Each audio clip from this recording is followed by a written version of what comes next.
Es Maya, el velo de la ilusión, el que cubre los ojos de los mortales haciéndoles ver un mundo del que no se puede decir ni que no es, ni que es, pues se parece al sueño. Hoy hablaremos sobre el velo de Maya, un concepto clave en la tradición filosófica hindú y de su influencia en Schopenhauer. Bienvenidos a Futurosofía, podcast sobre filosofía hoy más que nunca. Y hoy tenemos como invitada a Laura Carapeto. Bienvenida a Futurosofía. Muchas gracias por estar aquí. Laura, tú has estudiado filosofía y periodismo también en la Universidad de Navarra y además has hecho un máster en estudios de curación, de curación de arte. ¿Nos puedes explicar un poco en qué consiste esto? Y bueno, lo primero de todo, encantadísima de estar aquí y de poder hablar de Maya, ¿no? Y también de Schopenhauer, que son apasionantes los dos temas, sobre todo más apasionante cuando los relacionas, es increíble. Y mira, sí, yo estudié filosofía y periodismo, una doble carrera, y entonces, bueno, realmente mi trabajo de fin de grado marcó bastante la persona que soy hoy porque bueno, yo creo que lo hablaremos más tarde, pero Schopenhauer también habla sobre el tema de la estética, ¿no? Entonces pasé como de una parte más cognoscitiva a una parte más estética. Entonces es justo cuando se relacionó el hacer filosofía y meter esa parte de comisariado de arte, que básicamente consiste en ser capaz de liderar un proyecto expositivo desde el montaje, pasando por toda la gestión del proyecto, hasta que es presentado a los espectadores, ¿no? El por qué, eso es muy filosófico, o sea, los porqués, porque de esta manera, cómo, todo lo que implica, ¿no? Bueno, sí, es curioso porque, claro, yo llegué a ti gracias a tu trabajo final de grado, que buscando, que me apetecía hablar de este tema, ¿no? Del velo de Maya, y buscando en internet encontré este trabajo de final de grado que me pareció muy completo y sobre todo, es interesante cómo en ensayos de otros autores quizás se prioriza mucho la explicación de Schopenhauer y queda un poco la sabiduría hindú relegada a un segundo plano. Y a mí me gustaba esta búsqueda que hacías del sentido original de Maya en la tradición hindú, porque es un punto de vista me parece muy interesante. Aquí en el podcast le intenté dedicar un episodio un poco al mundo como voluntad y representación, pero claro, es inabarcable casi, es un libro tan grande, ¿no? Y, y también, exacto, y también estuve hice un podcast con Will de Viajando sin Planes sobre el budismo, intentando un poco hablar de dónde venía el budismo y quién era Buda, ¿no? La figura histórica de Buda. Y es un tema que a mí me parece que desde Occidente tenemos un poco olvidado y quería recuperar aquí. Y me gustaría un poco que nos hablases un poco cómo se hace un trabajo de fin de grado en la carrera de filosofía, para los que nos escuchan, que quizá pues muchos no han estudiado filosofía, incluso, bueno, algunos que como yo estudiamos con el plan antiguo, pues no había este concepto de trabajo de final de grado, pues un poco cuál sería el proceso que tú tienes para, bueno, desde la motivación de hacer este grado y un poco sobre todo el proceso, cómo se hace. Pues se hace con mucho cuidadito porque es una empresa bastante, o sea, es muy retador y sobre todo eres tú contra lo que seas capaz de hacer con una guía de un director, ¿no? Entonces muchas veces puede que sea un trabajo solitario, pero si eliges bien el tema y realmente eres valiente y te comprometes con algo que te llame la atención, con algo que verdaderamente te guste, es una experiencia maravillosa. También te digo, tienes altibajos, pero muchísimo, porque al final empiezas, o sea, yo sobre todo recomendaría el proceso. Depende de cada persona, hay gente más caótica, más ordenada, pero yo lo que sí que diría, punto número uno, haz algo que te guste. O sea, ya que vas a dedicar tu tiempo, que es lo más valioso que tienes en la vida, hazlo por algo que verdaderamente merezca la pena para ti. Lo siguiente sería conseguir una persona que te entienda. Una de las cosas por las que yo pude hacer este trabajo es porque o sea, porque mi directora era Julio Oravallen, a la que tengo bueno, o sea, tengo un agradecimiento profundo, porque además es una mujer muy sabia, pero que también tiene un pensamiento circular y un poco, sabe, ve todas las relaciones que hay en un tema, ¿no? tener una persona con más o menos tu misma estructura de mente o que pueda entenderte es muy importante porque requiere mucho esfuerzo, es un trabajo de fondo y tienes que tener a alguien que se parezca a ti o que por lo menos te pueda entender. Y luego, yo diría un calendario. O sea, tampoco te digo que tengas que tener, en este mes ya tengo 20 páginas, no, pero ponerte un calendario en el sentido de decir, bueno, pues en este mes me quiero dedicar a entender esto. Y mi objetivo de este mes va a ser que haya escrito o no haya escrito, yo entiendo eso, o por lo menos lo he intentado, o por lo menos lo he investigado, ¿no? Entonces, a partir de ahí ya viene el modo de trabajo de cada uno. Yo, por ejemplo, trabajaba más por las noches con el silencio y entonces leía durante el día y por la noche me ponía a escribir, ¿no? Pero yo creo que más bien es como, no tanto como es el proceso, sino asentar bien unos pilares y luego ya cada uno que lo vaya haciendo como buenamente entienda y como considere. Sí, me parece muy interesante lo que dices de que hay que buscar un poco también la persona que te guíe, ¿no? Porque a veces sí que tenemos la idea de que todos los filósofos son iguales, pero no es verdad. Hay gente que tiene un pensamiento un poco más analítico o hay gente que es más de asociación de ideas y una visión general. Entonces me parece muy interesante. ¿Y cómo llegas al tema? ¿Cómo eliges el velo de Maya como tema? Pues mira, en el momento de hacer el TFG yo tenía dos filósofos que me gustaban bastante. Uno era Kierkegaard y otro era Schopenhauer. Y que Kierkegaard al final no salió porque había varias personas en mi clase que le iban a hacer sobre Kierkegaard y pensé, o sea, ya creo que ya está suficiente, ya con 2, 3 TFGs en una clase sobre Kierkegaard ya es suficiente, o sea, no me tengo que meter en ese jardín porque ese jardín ya está cuidado. Entonces, mira, justo empezó como un proceso de mi vida en el que intenté ir más allá, ¿no? Ir como, tuve como una especie como de despertar personal de decir, bueno, pues me quiero tomar las cosas en serio, quiero, no porque antes no me lo estuviera tomando en serio, sino es una especie de clic personal que haces intentando llegar más allá, que durante toda la carrera de filosofía obviamente te inculcan ese hábito, ¿no? Pero el último año de carrera fue muchísimo más fuerte.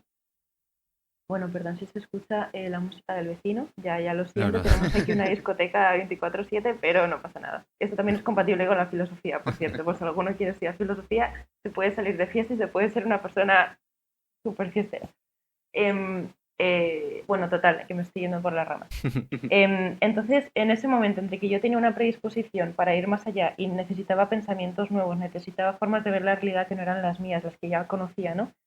Y también me estaba dando cuenta de que muchas personas de mi entorno estaban yendo a yoga, estaban haciendo meditación, estaban como tonteando con esa parte más oriental, ¿no? Entonces pensé, bueno, pues Schopenhauer me llamaba muchísimo la atención porque además de por su carácter, por el tipo de tesis que defendía, ¿no? Y cuando me metí más en profundidad en su pensamiento, vi justo el punto en el que se unía tanto mi inquietud personal como la inquietud filosófica como la inquietud oriental, que fue el velo de Maya. Entonces fue como decir, o sea, ¿cómo no me voy a dedicar a esto? ¿Cómo no voy a estudiar esto? ¿No? Y entonces ya empecé a investigar y ya se lo propuse a mi director y fue como, o sea, es que no existe la posibilidad de que no hagamos esto, hay que hacerlo. Entonces a partir de ahí ya. Por eso te digo que tiene que ser algo que te guste mucho, porque que signifique mucho para ti. Y también de ahí la importancia de tener un profesor que te entienda, porque muchas veces en la filosofía se piensa que no es estudiar un autor. Sí, pero al final siempre hay un punto en el que a ti te interesa estudiarlo por algo tuyo o porque ves una carencia en la sociedad y tú quieres aportar. Entonces es también muy personal. Sí, hay temas que te agarran, ¿no? Te entra la necesidad de estudiarlos, de reflexionar sobre ellos. Sí, y además porque piensas que pueden aportar bastante. O sea, un objetivo también de mi trabajo era darle profundidad a todas esas cosas que yo estaba viendo, ¿no? Pues lo que te dicen de proyecta las cosas en tu vida, perdona lo que tal, intenta estar más tranquilo, controla tu flujo de pensamientos, haz meditación. Eso tiene una base filosófica hindú y budista que es muy gorda y realmente en la sociedad se estaba tomando como, no, haz meditación y ya está. O sea, tú sabes lo que es la meditación, tú sabes lo que es el yoga era un camino de liberación. O sea, tiene mucho más profundidad, ¿no? Entonces también irme por ahí. Sí, sí, esa visión que tenemos nosotros un poco más superficial, materialista, ¿no? De estas cosas. Y claro, en ese momento de final de la carrera, que para mí también fue un momento de catarsis, ¿no? Un momento de crisis interna, ¿no? Porque es verdad que llegas ahí a un final eh, y tienes que buscar un poco, pues, dónde afrontar el resto, ¿no? El resto después de la filosofía, ¿no? Después de estudiar filosofía y ya, exacto. Efectivamente, la filosofía hindú y toda la tradición, ¿no? Es algo que desde hace mucho tiempo pues, nos atrae en Occidente y, por ejemplo, así es como Schopenhauer llegó a interesarse, ¿no? Por la filosofía hindú.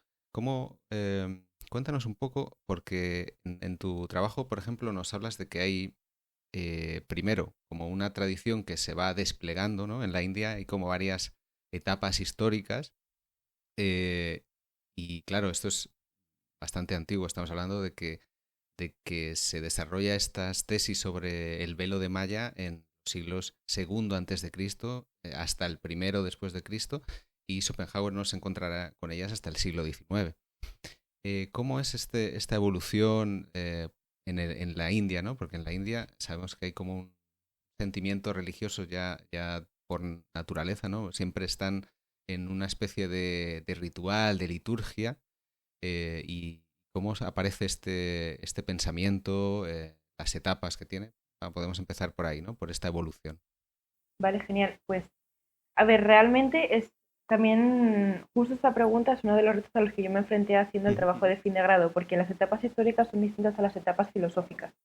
Entonces yo, por ejemplo, o sea, buscaba manuales en la biblioteca sobre historia del pensamiento, historia sobre la India, y veía, por ejemplo, que a nivel histórico había 8 etapas históricas, pero a nivel filosófico solo te hablaban de 3, 4 alguna vez, en alguna ocasión, ¿no? Entonces, al final, hay que priorizar un poco porque cada autor puede abordar el mismo tema sobre distintas bases que generan etapas o delimitaciones. Entonces, yo lo que hice fue apostar por un sistema sencillo que aglutinara ese pensamiento, porque al final hay muchas maneras de definirlo, pero también hay que ser práctico y hay que entender que si en una misma etapa hay una persona que piensa un poco distinto, bueno, puede ser metido en esa etapa, ¿no? Entonces, bueno, la primera época es la época védica, la segunda es la brahmánica y la tercera es la Vedanta. La Vedanta, bueno, para que más o menos te hagas bueno, os hagáis todos una idea, ¿vale? La primera va como sí, del siglo, va de 1500 a.C. hasta el 800 a.C., la segunda va del 800 a.C. al 500 a.C., y la tercera, que es la Vedanta, va del 500 a.C. hasta la actualidad. ¿Y por qué hasta la actualidad? Porque hay gente en el mundo de la filosofía que se sigue dedicando al Vedanta Advaita, al Vedanta Advaita, Advaita y Vaita, que son dos maneras del Vedanta, ¿no? O sea, tiene muchísima repercusión a día de hoy. Entonces, Sí, la base es los Vedas, ¿no? Sería ese libro sagrado, ¿no? Esos libros en los que se basa, ¿no? Toda la, todo ese pensamiento religioso, ¿verdad?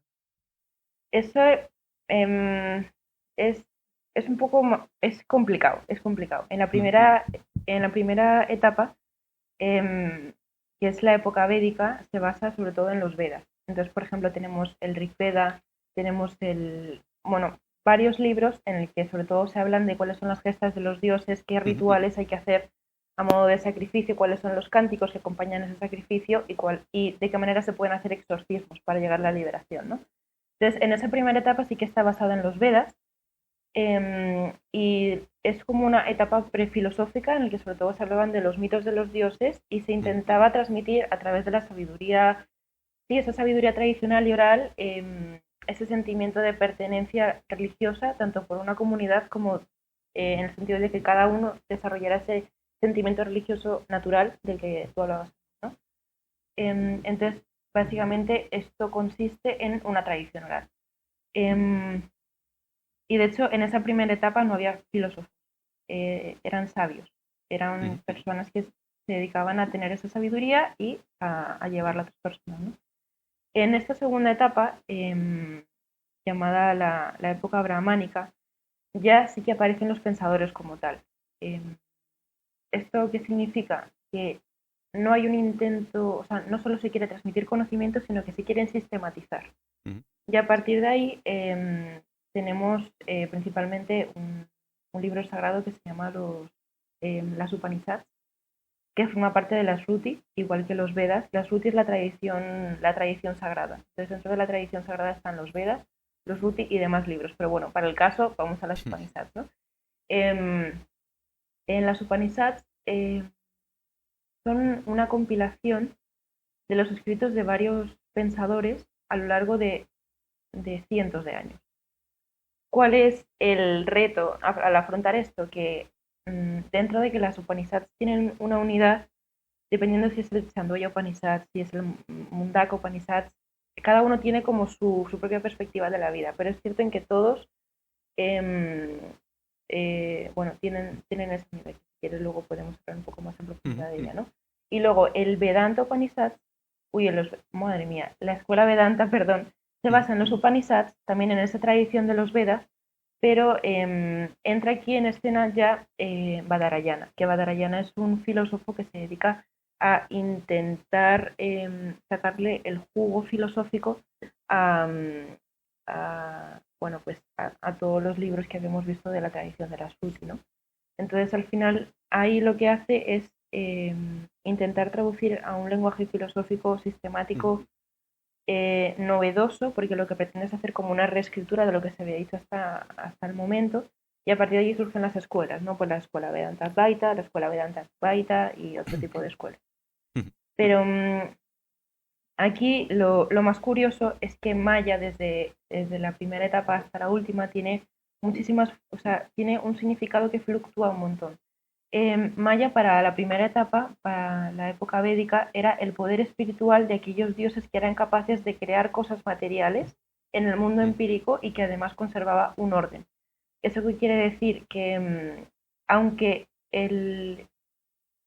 aunque la dimensión final de ese poder creador fuera lo material, Maya significaba más esa capacidad creadora. Es decir, tú, por ejemplo, ves una manzana y tú dices, vale, esto es una manzana, esto es lo material, lo puedo tocar. Pero en la época védica era como, mira qué guay que hay un poder espiritual que ha sido capaz de crear esta manzana. Era más el poder, era más lo espiritual visto a través de lo material como camino hacia lo espiritual, ¿no? En la época brahmánica, esta Maya, bueno, me voy a meter un poco más porque es que esto es apasionante. Sí, no, pero... bueno, por empezar con esto de la época ya védica, me llamó la atención, ¿no? Porque es verdad que parece que es un poder no solo de hacer que las cosas aparezcan, sino que también se comporten de una determinada manera, ¿no? De que los pájaros vuelen de una determinada manera. Y habría que puntualizar que, claro, estamos partiendo de un punto de vista de una metafísica idealista, ¿no? Aquí quizá como en Occidente somos más materialistas y no pensamos en esto, ¿no? Para el budismo y para en general en la India predomina esta idea de que es la mente la que origina lo externo, el idealismo. Sí, completamente. Esto es básico para poder entender su pensamiento, ¿no? Por eso también ha tenido tanto calado el hecho de que su sentimiento religioso sea tan natural, porque al final ven la realidad, pero ven lo que está a través, o sea, ven más allá de la realidad. Ves que le dan más importancia a cuáles son aquellas cosas que pueden alcanzar con la mente y cuáles son aquellas cosas que están detrás de lo material, que no lo material mismo. Y entonces en ese sentido también es cierto que hay un sentimiento de pertenencia con la divinidad que llega a ser inmanente. O sea, al final todo tiene que ver con Dios. Yo soy parte de Dios. Esta vaca es parte de Dios, por eso es sagrada. Entonces, es un idealismo llevado al extremo realmente, que es súper interesante y que al final en Occidente ahora se está viendo bastante, ¿no? Proyecta tu realidad, manifiéstate. Perdónenme, señores, pero todo eso ya estaba en la India hace muchísimos años. O sea, no hemos inventado nada nuevo, ¿no? Nos estamos dejando influir por sabidurías que tienen mucho recorrido, pero no hemos inventado nada nuevo en Occidente. Entonces, bueno, para seguir un poco, ¿no? En la época védica, quien tenía Maya era Varuna, que era el dios del orden material y del orden moral. Y esto es bastante interesante porque muchas veces en nuestra mente occidental pensamos, bueno, pues lo material es una cosa, ¿no? O sea, una silla, un artefacto es una cosa, un árbol es una cosa y luego está el orden moral. Pero para los hindúes está todo relacionado, o sea, que las cosas sean de una determinada manera implica que son porque hay algo detrás que les hace ser. Por eso en los primeros escritos de la Sruti, que es la tradición sagrada, se dice que el mundo tiene como dos pilares. El Ekam, que es el principio material espiritual, del que surge todo, y luego está la Rita, que la Rita es el orden por el que todas las cosas son como son y se comportan como se comportan. Por eso, la importancia de Maya es que no solo sea capaz de generar cosas, de que Varuna, que es el dios del orden cósmico y del orden moral, sea capaz de generar cosas, sino según un cierto orden, porque todo está implicado. O sea, las cosas no son cosas, sino que son cosas porque se comportan porque. Está todo mezclado, ¿no? Y entonces, este poder mágico era principalmente de Varuna, pero también lo tenía Agni, que era el dios del fuego, y también Indra, el dios guerrero. Y Varuna en su inmensidad y en su sabiduría había dotado a otros dioses menores, llamados los asuras, de este poder, ¿no? Entonces, el poder mágico que tenían los dioses menores se llamaba el Asurimaya. Y en muchos pasajes de la tradición antigua se ve como hay dioses que no son tan importantes como Varuna, pero que sí que participan de ese poder creador. ¿Qué pasa? En la época brahmánica todo esto se da la vuelta, ¿no? Porque le empiezan a dar mucha más importancia a la parte material de Maya que a la parte espiritual. Ya se centran en la manzana y no porque la manzana es como es y por qué está ahí la manzana y de dónde sale la manzana y cuál es lo espiritual de la manzana y por qué la manzana sigue siendo manzana desde el principio de la humanidad hasta ahora, ¿no? Entonces, ¿qué dicen los pensadores brahmánicos? Empiezan a explicar que reconocen que hay un dios, que esto ya es un salto bastante grande, porque en la época védica había 33 dioses. En la época brahmánica hay uno solo como principio rector del universo, ¿no? Entonces eso ya es un salto del politeísmo al monoteísmo. Y a partir de ahí también lo que explica los pensadores brahmánicos es que Maya, al ser lo material, es un obstáculo para llegar a lo espiritual. Porque no se centran en que lo material tiene detrás un poder espiritual al que tú puedes llegar, sino que lo material empieza a ser un obstáculo para llegar a lo espiritual. De tal manera que si tú quieres llegar a Brahma, que es el principio único, el Dios, tienes que deshacerte de todas aquellas cosas que sean sueños, que sean obstáculos y que te impidan llegar a lo espiritual per se.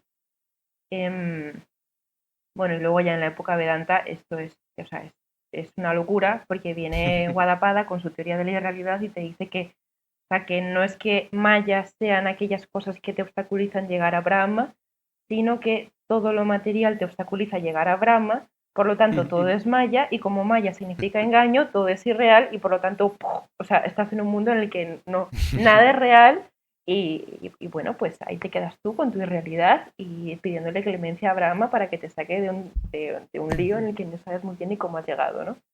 Pero sí es un poco como la evolución, desde un poder positivo que crea cosas con un cierto orden, a ser un obstáculo, un sueño, una ilusión, a luego ser lo irreal por completo, ¿no? Y el lugar en el que es seguro que Brahma no está.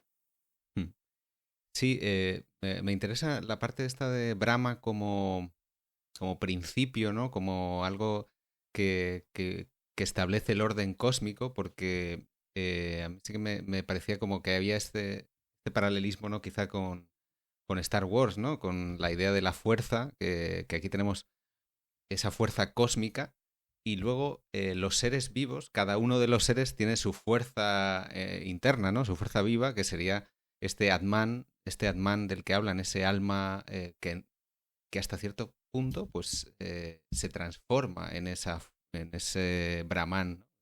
Hay hay un intento de establecer una identidad, ¿no? Entre el alma individual y ese orden cósmico. Esto me parece muy interesante. Mira, más que intento de establecer una identidad, es que hay una identidad real y efectiva. O sea, en la época brahmánica los hindúes pensaban que había una identidad tal. Entonces, ahora, vamos a ubicarnos en qué es el Atman, ¿no? Porque de repente estamos soltando un término que dices, o sea, ¿de dónde ha salido esto? Por favor, que alguien, campanita, ya, tiempo muerto, vale. Pues, siguiendo con la manzana. Por ejemplo, si yo tengo una manzana y yo parto un trocito y te lo doy, ¿tú qué tienes? Tendría sí, una parte, ¿no? De la manzana. Pero si tú te la comes, ¿tú qué te estás comiendo? Estaría comiendo, Lo obvio, pues, lo obvio. sí, sí, la manzana. Eso es. ¿Eso qué significa? Trasladado a la teoría de la identidad entre Brahma y el Atman, significa que el principio universal y rector del universo, porque las cosas son como son y son, eh, habita en cada uno de los seres que componen esa realidad. ¿Eso qué significa? Que cada ser humano tiene una parte de la manzana, pero en sí Mm. mismo es la manzana. ¿Qué es lo que pasa? Que esa manzana se ha recubierto eh, se ha recubierto con carne, se ha recubierto con huesos, se ha recubierto con cosas materiales, con deseos, con una familia, con un orden social. Entonces, ¿qué pasa? Los rituales, el yoga, la meditación, todo eso te ayuda a despojarte de todas aquellas cosas que no te llevan a Brahma. Pero cuál es el punto aquí? Que en realidad todos formamos parte de Brahma, perdón, somos parte de Dios y hay una correlación entre, o sea, tú no eres Miguel, tú eres Dios con forma de Miguel. Y cuando te mueras, dejarás de ser Miguel para formar parte de Dios. Esa es un poco la... Sí, un monismo, ¿no? O sea, la idea de que solo hay una sustancia, ¿no? Solo hay algo, solo hay uno, sería lo uno y el todo, ¿no? A lo que en este caso, pues todo procede de allí, todo regresa allí. Exacto. ¿Y cuál es el papel de Maya en todo esto? Que Ujú. realmente, mira, en la época brahmánica el Atman se consideraba como ese principio de ese principio por el que tú tienes a Dios en tu interior. De hecho, hay un pasaje de una Upanishad en el que dice que el hombre sabio, cuando llega a la liberación y a la salvación, su corazón es ciudad de Dios. Súper Ujú. bonito. Y se refiere a eso, ¿no? Pero luego, en la época Vedanta, que es la última, en la que sería todo, es que me hace muchísima gracia, porque es que en esta última etapa, o sea, la gente se vuelve loca, los indios se vuelven locos, es maravilloso. Eh, ¿Cuál es la importancia del Atman para Maya en la época Vedanta? Que el Atman, que bueno, Guadapada es un filósofo que intenta como rehacer todas estas explicaciones que se han dado hasta el momento, ¿no? Entonces dice que hay dos tipos de Atman. El Atman consciente es el que ha llegado a conocer que él es parte de Dios y que despojándose de todo se convierte en Brahma. Pero hay un Atman no consciente metido en el sueño profundo, en esa malla, que, es, que realmente no se llama Atman, se llama Jiva. Entonces ese Jiva lo que hace es crear representaciones, bueno, diría Schopenhauer, ¿no? Crear representaciones, ellos dirían crear ilusiones, crear Sí. sueños, por el que a través de la Vikalpa, que es la imaginación, crea una especie de mundo paralelo completamente al margen de Brahma, ¿no? Entonces, Maya es lo que el alma no consciente Jiva se encuentra en el mundo cuando no se ha identificado con Brahma. Sí, yo subrayé un fragmento de estos textos que a veces recogías en tu trabajo, que era el de que en Brahma todos los mundos descansan en él, ¿no? O sea, más allá de él no hay nada, no hay ningún lugar al que ir. Porque precisamente hace un tiempo estuve preparando un episodio que está publicado en Futurosofía sobre un documental que se llama Un fallo en Matrix, A Glitch on the Matrix, que desarrolla un poco el argumento de la simulación. Y, y había una persona que, bueno, que compartía un poco su experiencia de revelación cósmica, ¿no? Que había estado en un tanque de estos de suspensión, de flotación, que, que te anulan los sentidos, ¿no?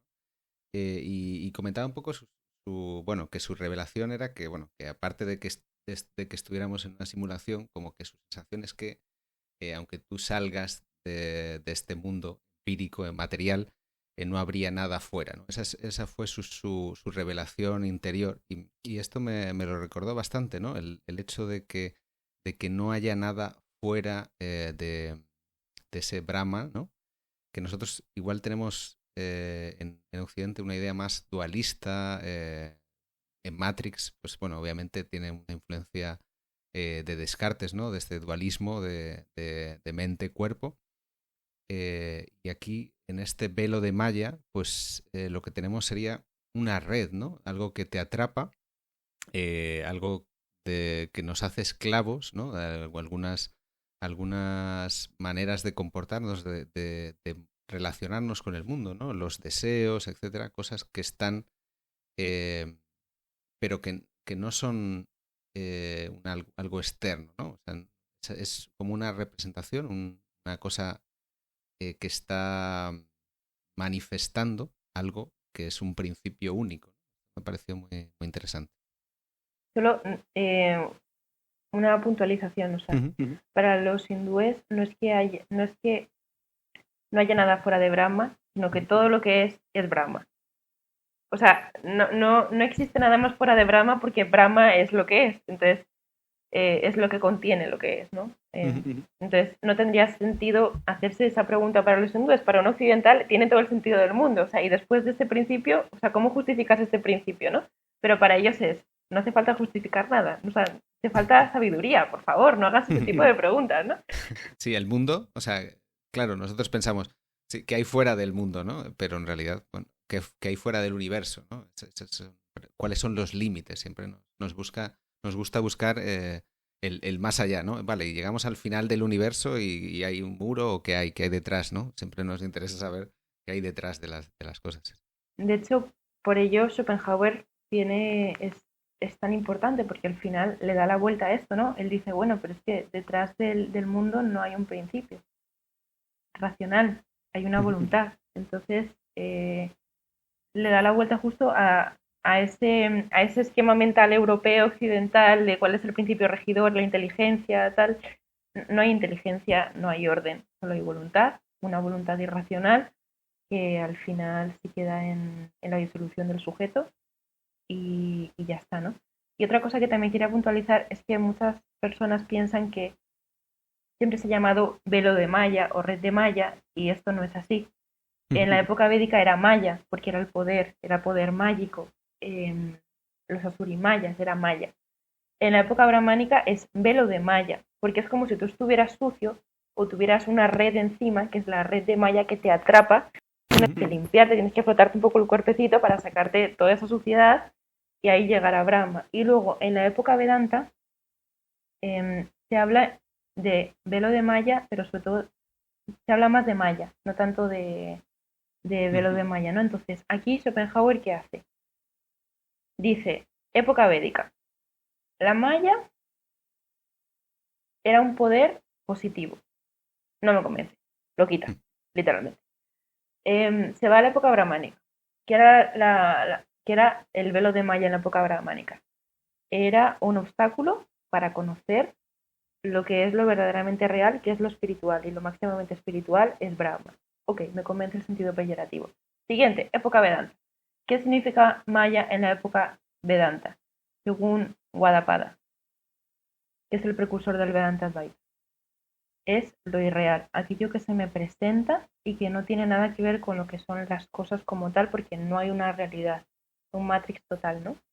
Ok, me convence. Pero él le da una vuelta, porque él estaba influido por Kant, entonces él dice, bueno, Kant dice que no se puede conocer el noumeno, la cosa en sí, sino que solo el fenómeno, que es lo que se nos presenta, ¿no? Entonces, ¿cómo voy a superar esto? Yo voy a decir que detrás de lo que es está la voluntad y lo que se me parece como lo que es la apariencia, ese porcelum, lo que se me presenta delante, es una representación y eso es lo que va a ser Maya. De hecho, en mi TFG propongo que al final, si llegáramos a una comprensión de lo que significa Maya para Schopenhauer, o sea, su obra se llamaría El mundo como voluntad y Maya, porque es literalmente así. Las cosas que se me aparecen son una apariencia completamente irreal, pero ¿cuál es la diferencia entre el Vedanta y Schopenhauer? Que el Vedanta Advaita de Gaudapada dice que nada es real, que detrás de las apariencias no hay nada.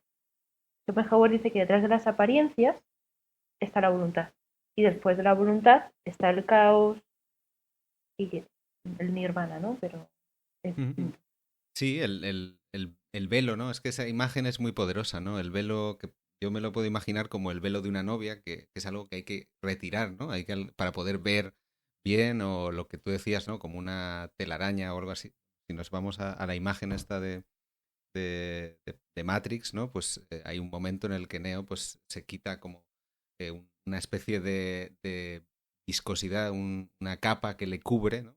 Sería la imagen que podemos tener, pero para Schopenhauer no es eso. Para Schopenhauer Para Schopenhauer es es, más como un teatro, fíjate. La gente claro. se piensa que para Schopenhauer es eso, un velo, una red, una viscosidad, una cosa sucia, ¿no?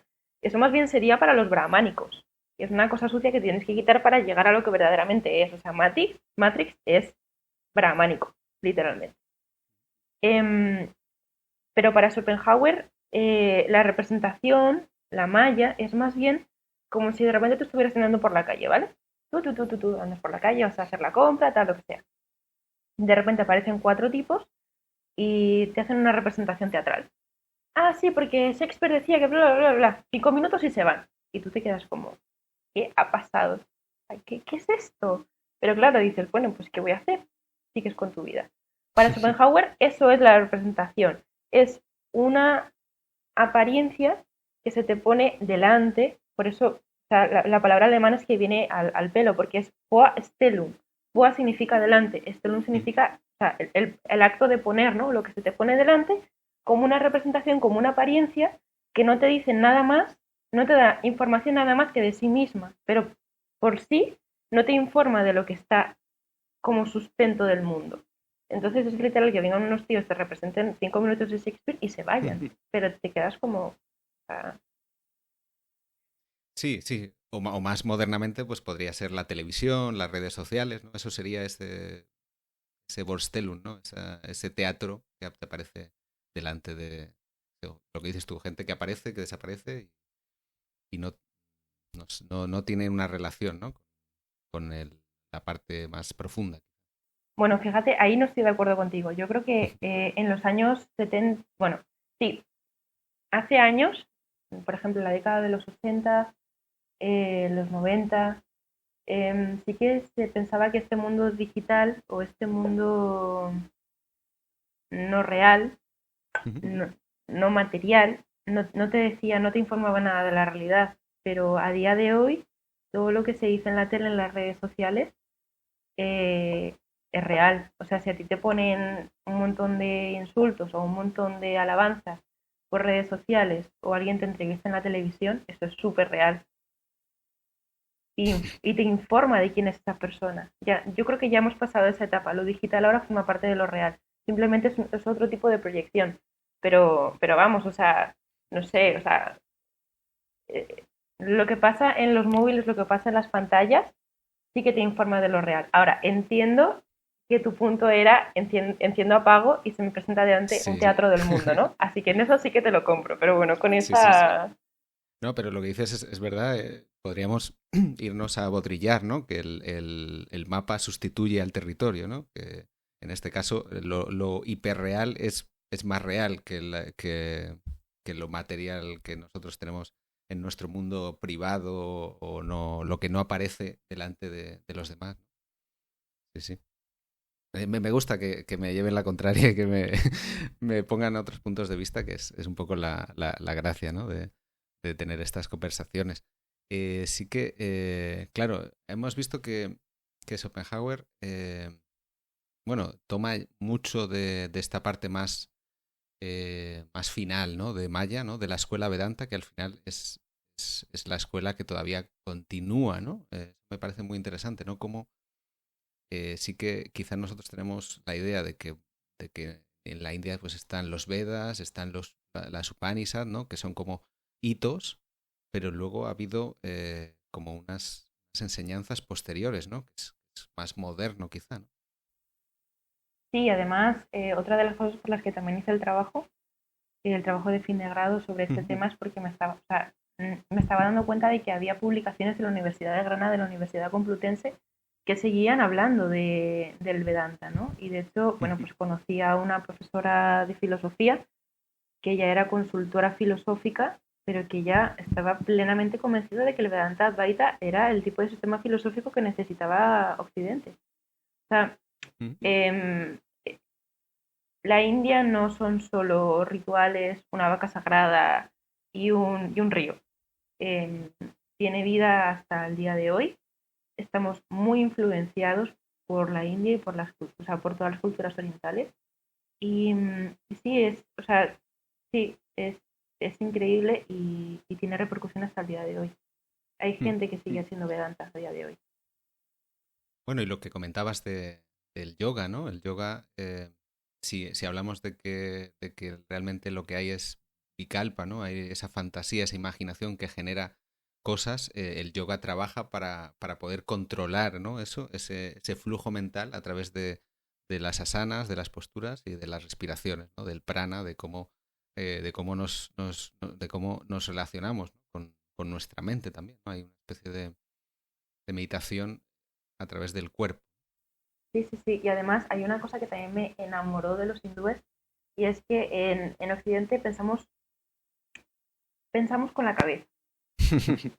Demasiado, Demasiado. demasiado. O sea, queremos entenderlo todo, queremos escudriñarlo todo, pero ellos piensan, va a sonar muy cursi, pero con el corazón y con su cuerpo, con lo más natural que tienen. Entonces, tienen una conciencia de su cuerpo, tienen una conciencia de quiénes son en el entramado del mundo, que ya me gustaría a mí llegar a la suela de los zapatos a la conciencia que tienen del mundo, ¿no? Porque en Occidente somos muy racionalistas hasta que nos empezamos a inventar teorías, entonces no, porque las cosas tienen que ser así, ¿no? Porque al final Schopenhauer decía que había superado el no menos de Kant y que él lo iba a compartir con el mundo y que tenía como ese acto de caridad de sacarnos de nuestra ignorancia y compartir su sabiduría con nosotros. Y dices, bueno, pero, ¿y esto? O sea, ¿qué me estás contando, no? Muy racionalista, pero cuando se te mete algo entre ceja y ceja y tú creas un pensamiento, ya te crees que tu pensamiento es lo que fundamenta la realidad. Y si no entiendes esa realidad, es porque estás en la ignorancia, pobrecito. Bueno, pero es un poco la tradición en la que se encuentra Schopenhauer, ¿no? Schopenhauer sobre todo, pues le influye Kant, ¿no? También Platón, pero Kant de alguna manera lo que intenta es dar un giro copernicano, ¿no? A la filosofía, empezar, bueno, a partir de esa relación sujeto-objeto y decir, bueno, el sujeto al final es como la fundamentación. Y a mí me parece que si quieres podemos hablar un poco de eso, de qué paralelismos se puede encontrar un poco de esta tradición que toma Schopenhauer de Kant y qué enlaces, qué ligazón puede encontrar él con la India, porque por ejemplo es verdad que el hecho de que el Atman o el Jiva, en este caso para la escuela Vedanta, sea la que genera esta realidad, tiene un poco una relación, ¿no? Lo veo un poco con el sujeto kantiano.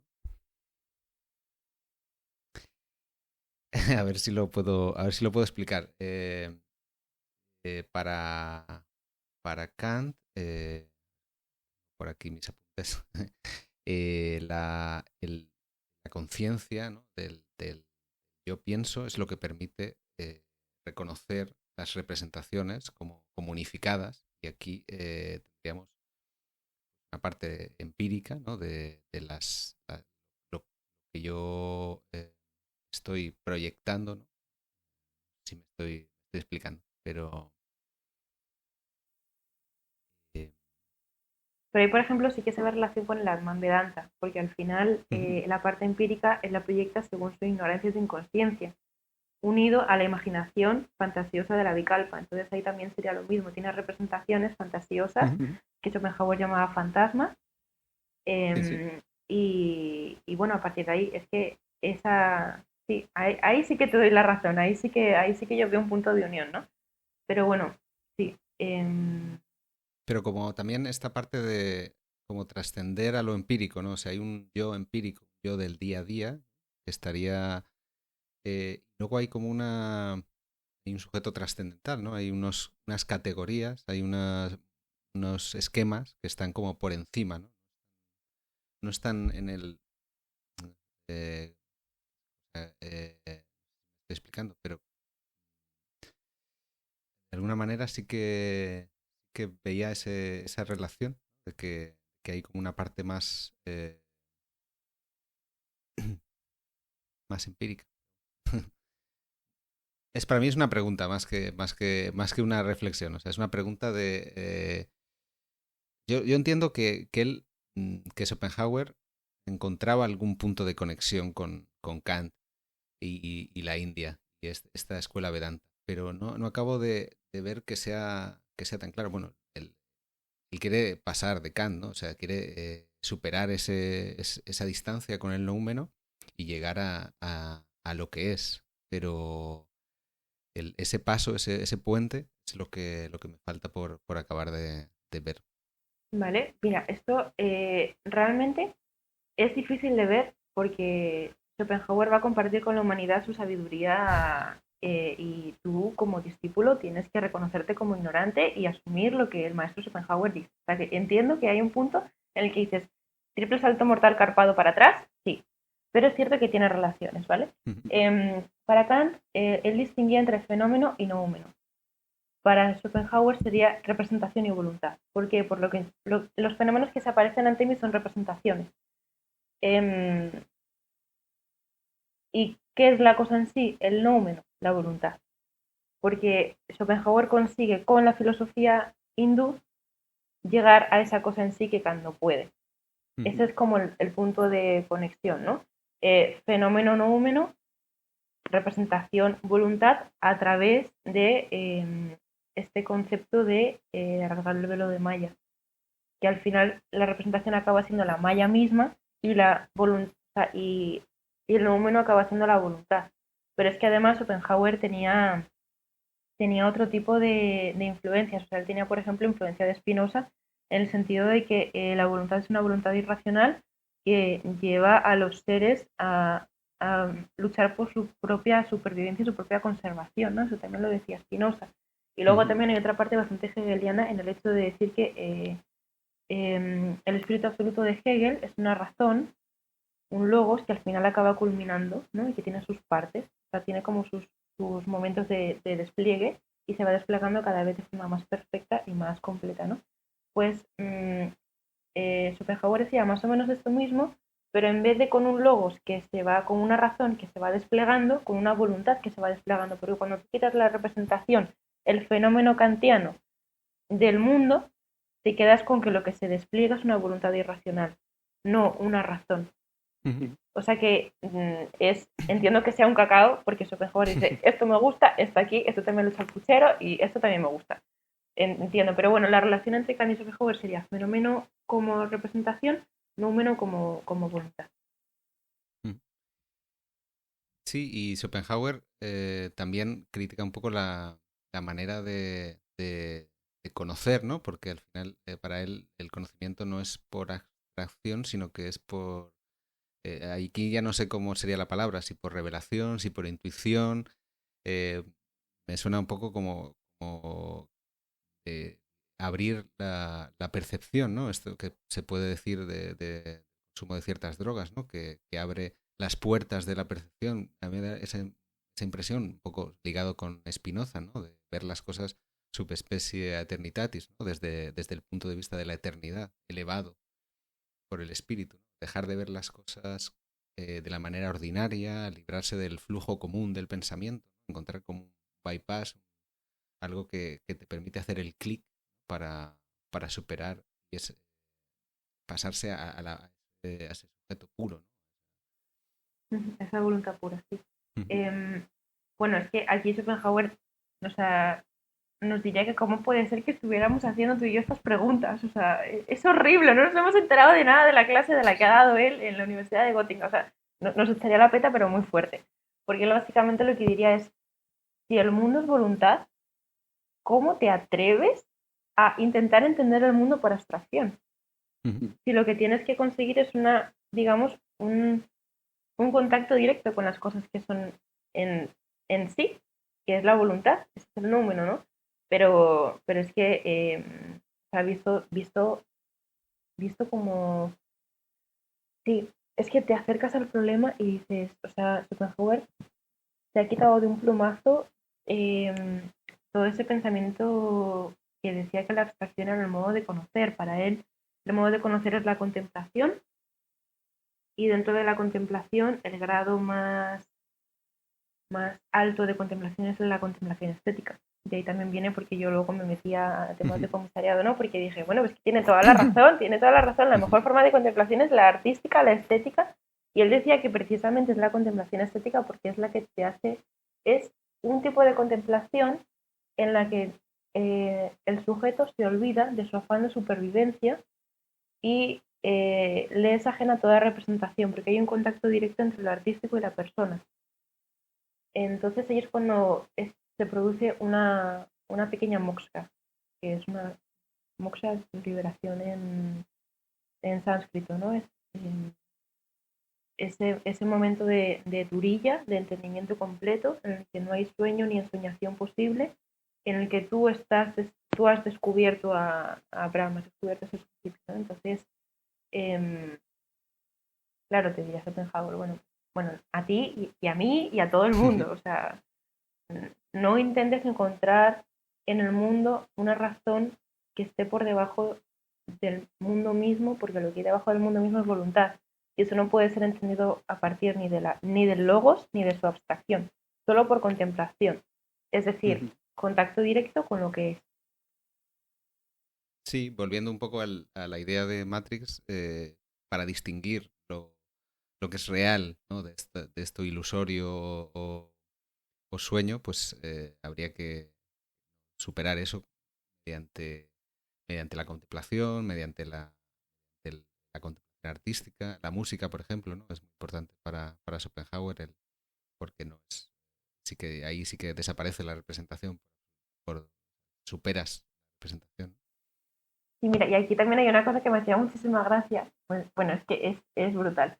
Porque Schopenhauer es que es para estar con él, de verdad que es para estar con él, ¿eh? Porque, por ejemplo, él cuando era joven tiró a una vieja por las escaleras, pobrecita Sí, mía. la famosa anécdota de las escaleras. Bueno, pues tiró a una viejecita, pobrecita mía, por las escaleras y luego dice que una de las formas de la liberación para encontrar el moksha es hacer obras de caridad, librarse de la representación y contemplar arte. O sea, ¿qué me estás contando? Pero es muy divertido, es muy divertido. Sí, pero por lo visto le molestó bastante. Le molestó y hubo ahí un forcejeo. No estábamos allí, no sabemos exactamente cómo fue. Pero sí que en las Upanishads se establecían como estos cuatro niveles, ¿no? De la vigilia, el sueño profundo y la turilla, que ya sería eso, ya, o sea, no estás soñando, no estás teniendo unas imágenes en tu mente, sino que realmente ya superas eso, ¿no? Trasciendes. Sí, sí, sí. De hecho, en la turilla cuando se explica la turilla en las Upanishads, no sé si ese pasaje que hemos comentado antes de el que conoce todo, no tiene sueños, se libera y su corazón es una ciudad de Dios. Justo ahí este es el estado de la turilla, o sea, en el que, porque mira, en la vigilia la persona no sabe ni que está soñando, ni que tiene la posibilidad de no soñar. En el sueño sueña, literalmente. En el sueño profundo no es capaz de distinguir que lo que está soñando eh, es un engaño, pero poco a poco se va dando cuenta de que tiene que haber otra cosa más allá, porque al final lleva una vida que no es, que no le lleva al ser, sino que le está llevando precisamente al camino contrario, ¿no? Y, y luego ya está la Turilla cuando se da cuenta de que todo lo que ha estado soñando realmente no tiene que ver con Brahma, sino que todo eso le ha servido como obstáculo, ¿no? Para poder conocer a Brahma.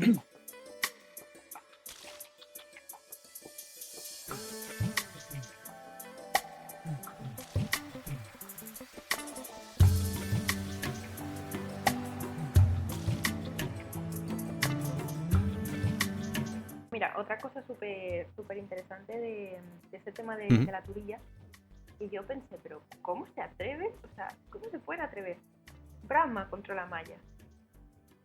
O sea, en las Upanishads se dice que Brahma es el que controla Maya. O sea, Dios te pone los obstáculos para que tú vayas en ese camino de liberación para conocerlo. Y esto es muy interesante, ¿no? Porque a veces yo lo pensaba, bueno, yo como de una tradición cristiana católica tal, entonces, por ejemplo, cuando se dice Dios da sus mejores batallas no, las peores batallas a sus mejores soldados, ¿no? O no hay mal que por bien no venga, o bueno, tiene una tribulación, Dios me ha puesto esto delante, no sé para qué será. Eso es súper hindú, no me fastidies. O sea, eso es súper hindú porque al final Dios te está poniendo un obstáculo para que tú te liberes de tus formas ilusorias de pensar la realidad y a partir de ahí tengas una purificación a través del yoga, la meditación y rasgar ese velo para conocer a Brahma. Para que tampoco estamos tan lejos, ¿sí? Tampoco somos tan distintos.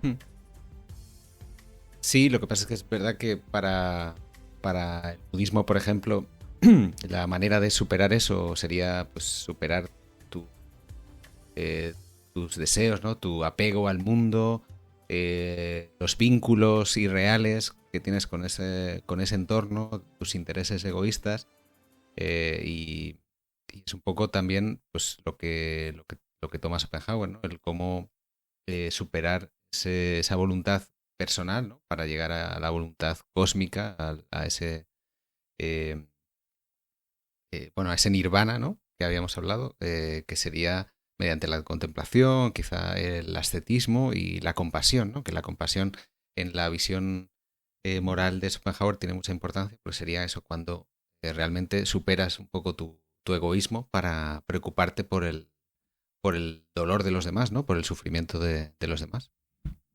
Sí, aunque sigue siendo bastante egoísta, porque tú generas la compasión para eliminar tu egoísmo sabiendo que al final luego vas a acabar en la nada y ese camino te viene bien para liberarte, ¿no? O sea, al final es todo una supervivencia y un egoísmo, como tú decías, que está muy presente en el pensamiento. Al final también se nota que Schopenhauer es ateo y eso se nota muchísimo porque al final la compasión es una actitud deseable que te libera, pero no una forma de vida. O sea, a ti te dice que hagas actos de caridad como forma de liberación, pero no como forma de vivir un sentimiento de amor, porque detrás del mundo haya un Dios amoroso que te cuida, sino que hay una voluntad irracional que te absorbe, ¿no? Y en la que te diluye. Eh, sí, mira, y en esto que decías también de los budistas, hay otra cosa también de Schopenhauer que es muy divertida, ¿no? Entonces, lo que estábamos hablando de que llega y dice, bueno, pues esta zanahoria me va bien para el puchero y esta cebolla también. Bueno, pues es lo que es una mezcla entre hinduismo y budismo, porque es verdad que el apego es un concepto más de los budistas, no tanto de los hindúes, ¿no? El apego, los deseos. Al final él lo que dice es que los deseos son tu peor enemigo porque te llevan siempre a un estado de privación, porque tú deseas aquello que no tienes. Entonces eso te genera dolor y tú con ese dolor lo que tienes que hacer son todo lo que hemos dicho antes, los actos de caridad y tal, pero justo esto lo quería traer porque en los hindúes no usan maya en cuanto a la moral, es decir, maya impregna todo. Y si recordamos en la época védica, maya era el poder espiritual que generaba el orden cósmico y el orden moral, o sea que está relacionado. Pero se usaba más en términos epistemológicos, no tanto morales. Entonces, Schopenhauer lo que hace es unir la maya hindú y lo equipara básicamente al apego budista, cosa que también es una novedad. Entonces no se había hecho un paralelismo entre la maya epistemológica hindú con el apego moral budista. a ver, yo creo que está muy bien traído, porque al final los mortales que nos acercamos a las enseñanzas de Schopenhauer, eh, o sea, al final ves que todo tiene su sentido, ¿no? Pero sí, hay esa relación que él se la trae porque bueno, porque él entiende así. Mm. Sí, lo entiende como que realmente eso, el hecho de desear es lo que nosotros estamos buscando, pero que no podemos nunca satisfacer porque siempre vamos a tener que desear otra cosa. Queremos tener un ordenador súper estupendo, pero tenemos que cargarlo porque si no se queda sin batería. Queremos viajar, pero tenemos que renovar el pasaporte, hacer visados y entonces se convierte en...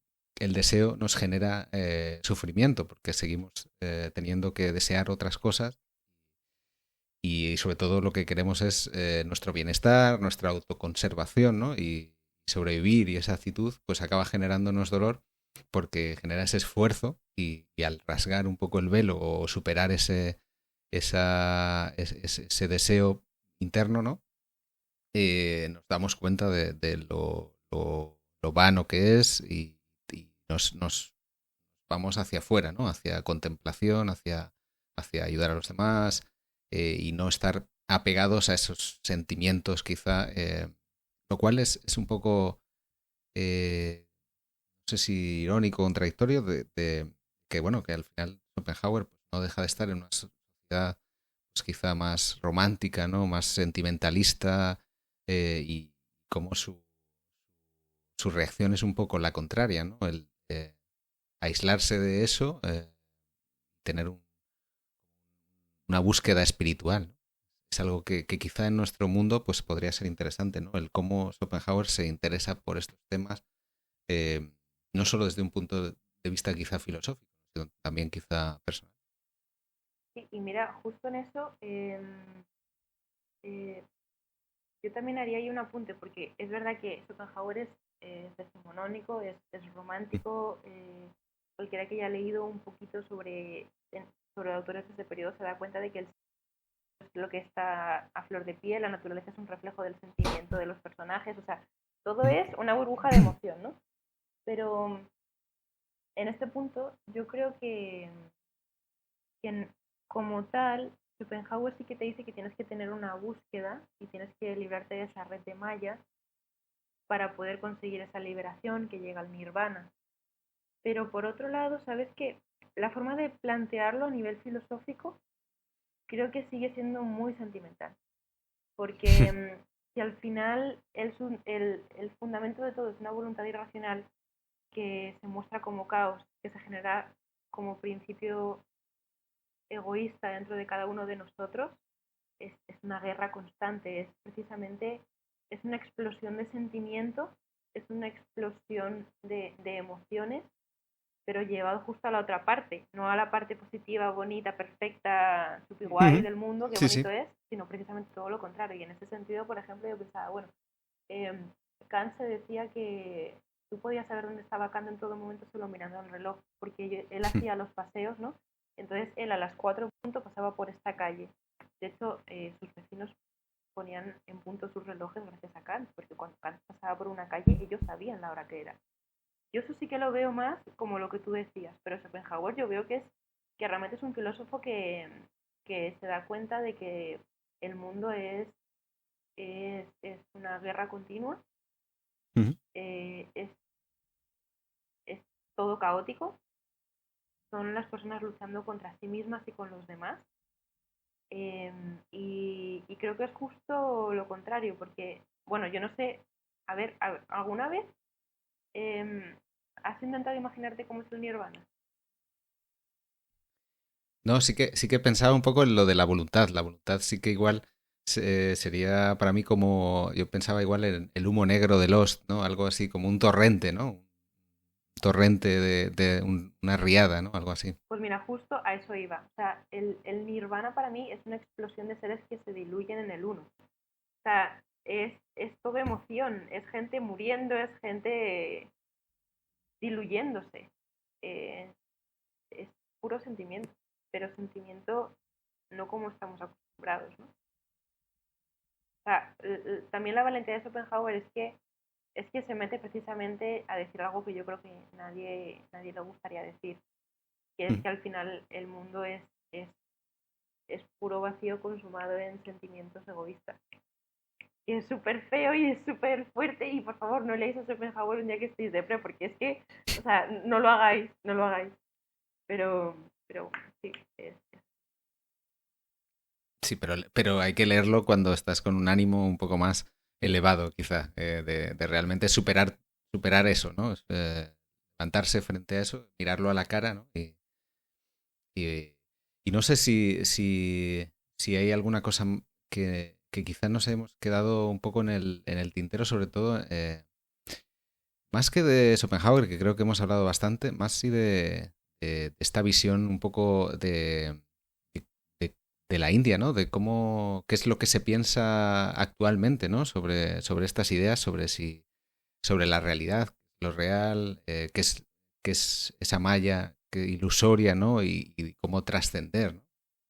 mira, esa pregunta es una muy buena pregunta porque al final, desde la época Vedanta, las primeras, las primeras compilaciones filosóficas que se hicieron, eh, Ujú. ese, ese, o sea, esos sistemas filosóficos dieron mucho que hablar.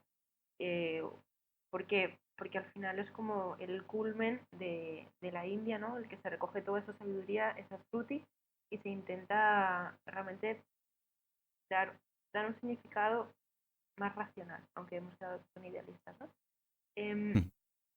entonces, yo creo que mi respuesta a eso sería, depende, no porque sea gallega, sino porque realmente hay tantas escuelas, tantas sectas hindúes, tantas formas de entender la vida que, que, que yo creo que el velo de Maya es transversal a todas ellas, porque al final el velo de Maya es todo aquel obstáculo visto de forma material o visto de forma epistemológica, incluso moral, que no te permite llegar a tu perfección, llegar a tu perfección, depende de la secta hindú que seas, o la escuela hindú ¿no? en la que tú estés metido, o de llegar a ese Dios en el que crees.